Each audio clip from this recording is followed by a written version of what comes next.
Cirebon dikenal dengan kota santri. Ada juga yang menyebut sebagai kota wali.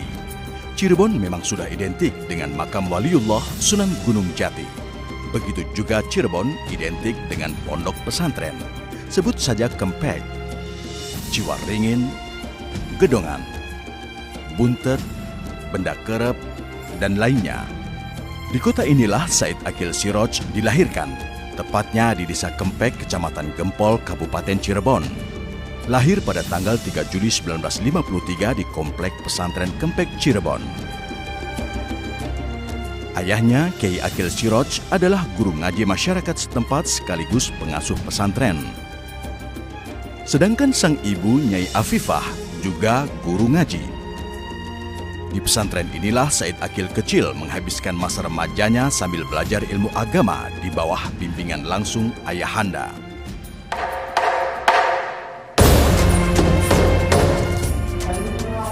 Menginjak usia 15 tahun, tepatnya tahun 1968, Said Akil melanjutkan studi ke Pondok Pesantren Lirboyo Kediri yang diasuh oleh pamannya, Kiai Mahrus Ali.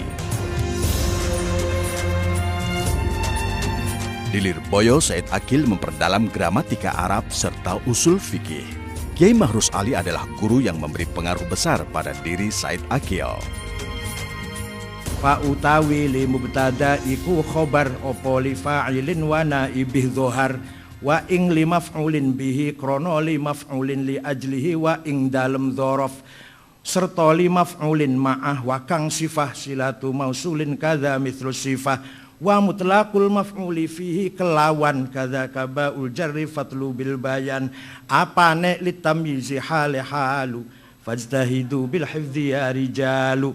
Zaidut tawilul abyadu ibnu maliki fi baitihi bil amsi kana muttaqi biyadihi saifun lawahu faltawa fahadhihi maqulatun ashrun sawa. Oh, itu kategori 10. Zaidun itu esensi atau tawil quality, al-abyad quality, ibnu malik relasi, fi baitihi peles, bil amsi times, kana muttaqi posisi, biyadihi saifun to have, lawahu aksi, faltawa reaksi.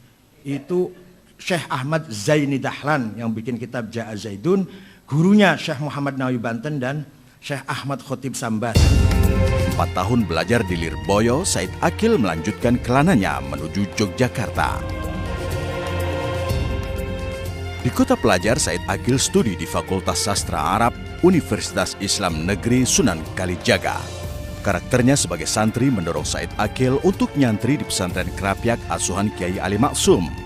Kepada Kiai Ali Maksum, Said Akil banyak belajar tentang teologi Islam, tasawuf, tentu saja tentang pentingnya keteladanan dan kesantunan.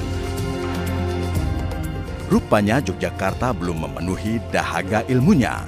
Akhirnya pada tahun 1980, Said Akil melanjutkan studi ke Universitas Ummul Qura, Saudi Arabia. Di Universitas Ummul Qura, Said Akil mengambil studi perbandingan mazhab, sedangkan program doktoral ia mengambil jurusan tasawuf filsafat. Setelah 14 tahun menempuh studi, Said Akil berhasil meraih gelar doktor dengan predikat cum laude.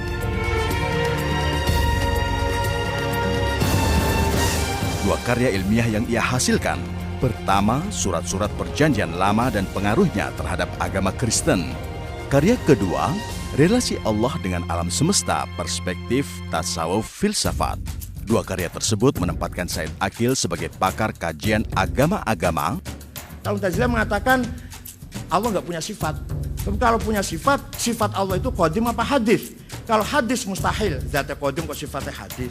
Kalau qadim la ta'addadatil qudama. Sing qadim wakil banget, zatnya Allah sifatnya pitu. Berarti wulu qadim. Kristen menganggap 3 qadim saja kafir, apalagi. Nah, ini hujahnya Mu'tazilah. Maka Allah alimun bi'ilmin huwa dzatuh. Allah qadirun biqudratin hiya dzatuh. Itu i'lanya Mu'tazilah. Kata Asy'ari tidak. Allah alimun bi'ilmin wal ilmu sifatun qaimatun zaidatun 'ala dzat laisat hiya dzat wala hiya ghairuha. Allah itu zat plus sifatnya ilmu. Ya Allah zat dan ilmu. Ilmu itu zaidah. Lah ilmu ini bukan zat Allah, mengkantar Mu'tazilah. Bukan selain zat Allah, mengkantar Kristen. Kristen mengatakan sifat kalam itu pisah dari zatnya. Jadi Yesus. Itu namanya antropomorisme. Apa namanya? Antropomorisme. Ya, ada sifat menjelma menjadi sosok. Namanya tajassud. Itu sebenarnya filsafatnya ditulis oleh Athanasius, yaitu seorang tokoh Kristen patriark dari Alexandria, musuhnya Arius yang masih tauhid, yang kemudian dibela oleh Konstantin sehingga menang melawan Arius di Konsili Nikia tahun 250 Masehi. Dan kajian tasawuf filsafat di Indonesia. Wa ma nazala minal haq. Sampai kapan hatimu khusyuk zikir kepada Allah dan menjadi tempat bersemayamnya Allah. Dalam hadis qudsi dikatakan, ma wasa'atni ardi wala samai. Bumi dan langit tidak cukup untuk saya jadikan tempatku, seandainya aku butuh tempat. Walakin wasa'ani qalbu mu'min. Yang bisa saya jadikan tempat adalah hatinya orang mukmin. Banyak peristiwa penting yang terjadi selama 14 tahun di Tanah Haram. Said Akil berkesempatan berkunjung ke beberapa negara untuk memburu kitab-kitab yang diincarnya, termasuk ke Mesir, mengunjungi perpustakaan Al-Azhar. Said Akil juga berkesempatan mengenal para pemikir Islam dunia, seperti Dr. Hamdi Abdul Al, Dr. Sulaiman Dunia, Dr. Mahmud Ahmad Khafaji, Dr. Barokat Abdul Fattah Duwaidar, dan lainnya. Peristiwa lain di Tanah Haram yang selalu diingatnya adalah saat menerima kehadiran Gus Dur di kediamannya. Gus Dur selalu memilih bermalam di rumah Said Akil dibanding tinggal di hotel yang telah tersedia. Pertemuan intens dengan Gus Dur akhirnya mendorong Said Akil cepat pulang ke tanah air dan berkhidmah di Nahdlatul Ulama. Wa Nahdlatul Ulama kama ra'ayna aw ra'aytum fi syi'ar Nahdlatul Ulama اللي هو سورة الأرض ملف كرة الأرض وحوله حبل ثم 9 نجوم 9 كواكب. معناه إيه؟ نحن نواصل ما قد بدأ 9 أولياء الذين قد نجحوا في نشر الدعوة الإسلامية بطريقة سلمية. فيجب أن العلماء تواصل ما قد بدأ الدعاء 9 الذين قد وفقوا بالدعوة الإسلامية عن طريق السلمية. Gus Dur memuji Said Akil dengan komentarnya. Dia doktor muda NU yang berfungsi sebagai kamus berjalan dengan disertasi lebih dari 1000 referensi. Khatib Sabah 1792, kalau Muhammad Nawawi Banten 1884. Syekh Nawawi Banten punya murid Ki Mahfud Termas. Mahfud Termas punya murid Ki Hasyim Asy'ari. Hasyim Asy'ari diganti putranya Wahid Hasyim. Wahid Hasyim ganti putranya Abdurrahman Wahid. Abdul Wahid diganti Hasyim Muzadi. Ahmad Zaini Dahlan muridnya Syekh Ad-Dasuqi yang punya Ummul Barahin. Ad-Dasuqi muridnya Al-Baijuri yang punya Jauhar Tauhid. Al-Baijuri muridnya Abu Abdullah Muhammad As-Sanusi yang punya Al-Aqidatul Kubra. As-Sanusi muridnya Muhammad Abduddin Al-Iji yang punya Al-Mawaqif fi Ilmil Kalam 7 jilid. Al-Iji muridnya Muhammad bin Umar Fakhrur Razi yang punya kitab banyak termasuk Mafatihul Ghaib, Al-Mubahithul Masyriqiyah, Al-Mathalibul Aliyah dan lain-lainnya. Razi gurunya adalah Abdul Karim Asy-Syahristani yang punya Al-Milal wa Nihal, Musara'atul Falasifah, Nihayatul Iqdam fi Ilmil Kalam. Syahristani muridnya Abu Hamid Muhammad Al-Ghazali yang kitabnya sangat banyak. Imam Ghazali muridnya Abdul Malik Al-Juwaini Imamul Haramain yang punya Al-Lataiful Isyarat, Al-Kafiyah fil Jadal, Ghiyathul Umam, Al-Arba'in fi Usuluddin. Imam Haramain muridnya Abu Bakar Al-Baqillani yang punya At-Tamhid, Al-Insaf, Al-Bayan, Al-I'jaz. Al-Baqillani muridnya Abu Abdullah Al-Bahili, kitabnya hilang nggak ada. Al-Bahili muridnya Abu Hasan Ali Al-Asy'ari radhiyallahu anhum kulluhum. Asy'ari kitabnya Al-Ibanah, Maqalatul Islamiyyin, Al-Luma, Risalah ila Ahli Thaghar, itu yang saya punya, yang lainnya masih banyak. Asy'ari muridnya orang Tazilah Abu Ali Al-Jubai. Abu Ali muridnya Abu Hashim Al-Jubai. Abu Hashim muridnya Abul Huzail Al-Allaf. Abul Allaf muridnya Ibrahim An-Nazzam. An-Nazzam muridnya Amr bin Ubaid, pencipta ilmu balaghah. Amr bin Ubaid muridnya Wasil bin Atha. Wasil bin Atha pendiri Mu'tazilah. Orang pinter tapi sayang tidak bisa mengucapkan R, ro, R itu nggak bisa. Tapi kalau bicara berjam-jam bisa menghindar huruf R. Jadi nggak pernah ketemu dengan ro itu kalau ngomong. Itulah Mu'tazilah. Wasil bin Atha, muridnya Muhammad putra Sayyidina Ali dari istri kedua. Siti Fatimah wafat, Sayyidina Ali nikah lagi dengan seorang perempuan namanya Khawlah binti Ja'far dari suku Bani Hanifah. Maka Muhammad untuk membedakan dengan Sayyidina Hasan dan Husain diberi Muhammad bin Hanafiyah. Sesampai di tanah air, di samping aktif di Nahdlatul Ulama, Said Aqil aktif menghadiri forum-forum ilmiah dan kebangsaan. Berbagai persoalan keilmuan dan kebangsaan ia ikuti dengan tekun, termasuk berdakwah dari kampung ke kampung. Melalui forum-forum inilah berbagai gagasan segarnya hadir untuk kebaikan masyarakat Indonesia. Inti dari gagasan Said Aqil adalah mendorong agar terjadi perubahan menuju kehidupan yang lebih baik. Di antara gagasan Said Aqil, pada 1995 Said Aqil menawarkan definisi Ahlus Sunnah wal Jamaah. Said Aqil mengklaim bahwa definisi Ahlus Sunnah wal Jamaah yang ia tawarkan lebih bisa diterima secara ilmiah dibanding definisi yang sudah ada. Puncaknya ahli sunnah adalah Imam Asy'ari. Walaupun lapal atau label secara eksplisit ahli sunnah wal jamaah zaman Rasulullah belum terdengar. Paling ada ma'ana alaihi washabi. Seandainya ada niscaya Imam Hasan Basri udah pakai itu. Kenapa baru terdengar mulai abad kedua Hijriah? Definisi yang ditawarkan Said Aqil orientasi Ahlus Sunnah wal Jamaah yang awalnya bersifat ritualistik menjadi bersifat sosial yang implementatis, seperti mendorong masyarakat untuk bersikap moderat, toleran, dan menjaga keseimbangan. Pada 1996, Said Aqil mencairkan hubungan antar agama di Indonesia dengan memberanikan diri secara terbuka berkhutbah di mimbar gereja Al-Ghons, Surabaya. Semangat berketuhanan itu harus terimplementasikan dalam kehidupan sehari-hari dalam suasana yang rukun, damai, dan toleran. Pada tahun 1997 melontarkan gagasan "Saya sama Romo Mangun itu satu iman, beda agama. Tetapi sama Pak Harto, saya seagama tapi beda iman." Said Aqil terlibat aktif dalam keputusan presiden boleh dijabat perempuan dalam Musyawarah Nasional Alim Ulama yang digelar oleh PBNU di Lombok, Nusa Tenggara Barat. Pada tahun 1999, Said Aqil menggagas perlunya memperluas kaidah al-muhafadhah 'alal qadimis salih wal akhdhu bil jadidil aslah. Said Aqil menawarkan wal ijad bil jadidil aslah.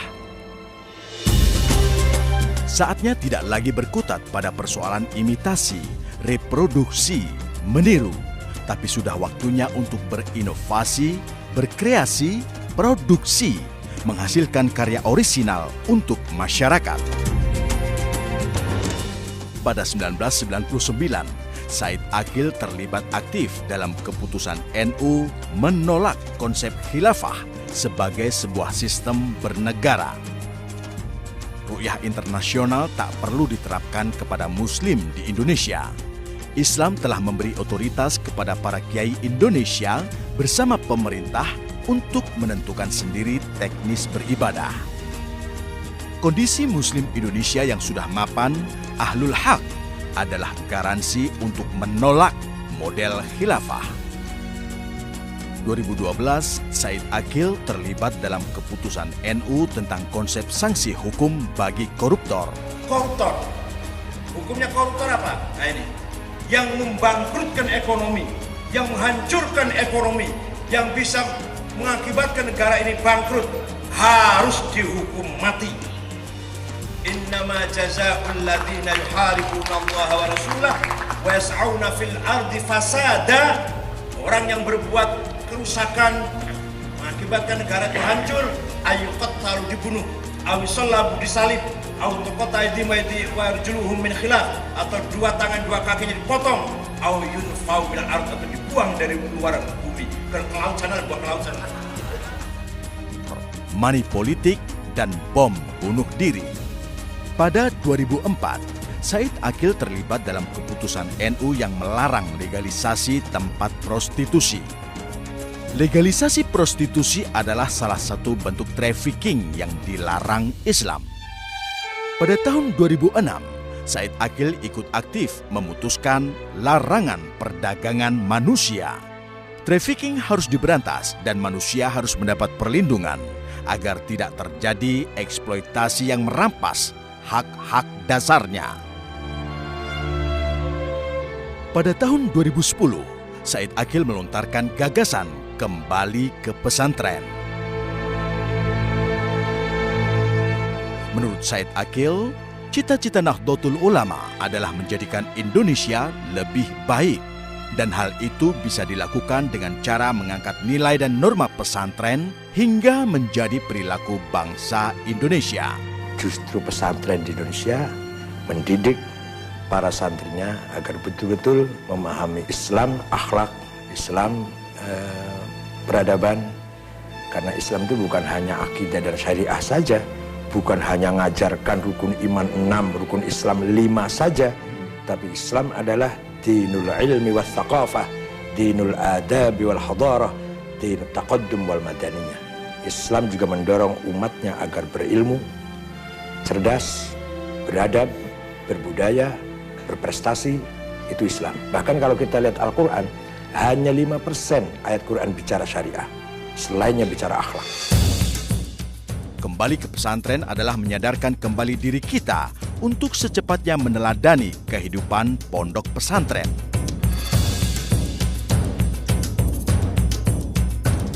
Respon positif dari gagasan ini dapat disaksikan saat Said Akil dipercaya sebagai Ketua Umum Pengurus Besar Nahdlatul Ulama. Tidak akan tertarik dengan tawaran-tawaran politik. Saya tidak akan maju jadi cawapres, tidak akan maju jadi capres.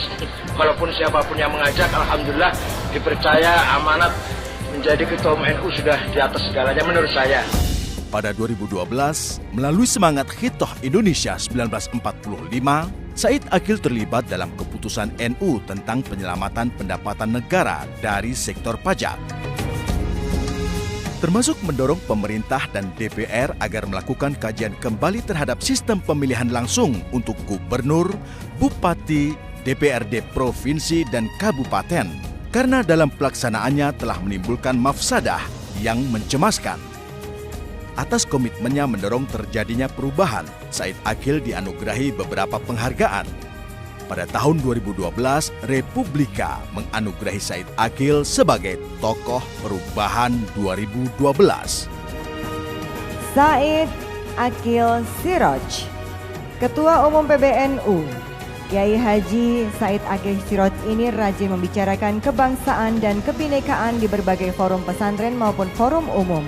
Ia ikut memberikan sumbangan dalam mendampingkan agama dan nasionalisme. Karena Indonesia dibentuk sebagai negara yang dijiwai nilai-nilai agama dan nasionalisme. Menurut Said, aksi terorisme mengatasnamakan agama termasuk salah satu pengancam keutuhan bangsa. Maka, Said pun menginisiasi pembentukan forum persahabatan antar ormas Islam untuk mencegah terorisme atas nama agama. Di permukaan, bangsa ini memang mengalami kemajuan, tapi secara substantif banyak menimbulkan persoalan. Demokrasi yang dikembangkan berdasarkan hak dan kebebasan tanpa batas telah memicu terjadinya konflik antar kelompok. Kembali pada semangat revolusi dan kesetiaan pada nilai luhur Pancasila haruslah menjadi titik tolak dari semua penyelesaian masalah bangsa ini. Komponen bangsa, baik pemerintah, kalangan TNI, partai politik, kalangan bisnis, kelompok profesional, kalangan ormas, lembaga swadaya masyarakat, dan tidak ketinggalan pula para agamawan agar bersatu untuk menyelesaikan berbagai permasalahan yang dihadapi rakyat Indonesia.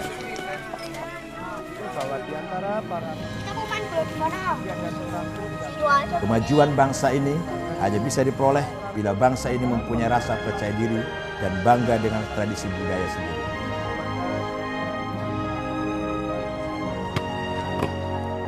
Untuk menjadi bangsa yang besar, kita harus menjaga budaya kita dan memperkuat karakter sebagai bangsa yang besar, bangsa yang berbudaya dan bermoral.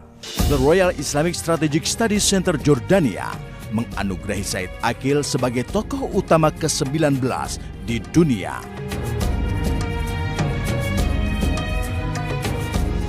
Memasuki tahun 2014, Said Aqil telah melahirkan beberapa karya tulis, yaitu Ahlus Sunnah wal Jamaah dalam lintas sejarah, Tasawuf sebagai kritik sosial, Dialog Tasawuf, Islam Nusantara yang menginisiasi terbitnya kitab Ahkamul Fuqaha Nahdlatul Ulama, dan Ensiklopedi Nahdlatul Ulama. Said Aqil berobsesi ikut berkontribusi makin memperkuat dan memajukan lembaga pendidikan. 4 tahun sudah 23 Universitas NU berdiri. Bersama dengan support dan doa keluarga besar dan segenap santri pesantren As-Saqofah Ciganjur yang ia pimpin, Said Aqil optimis Indonesia terus menjadi lebih baik.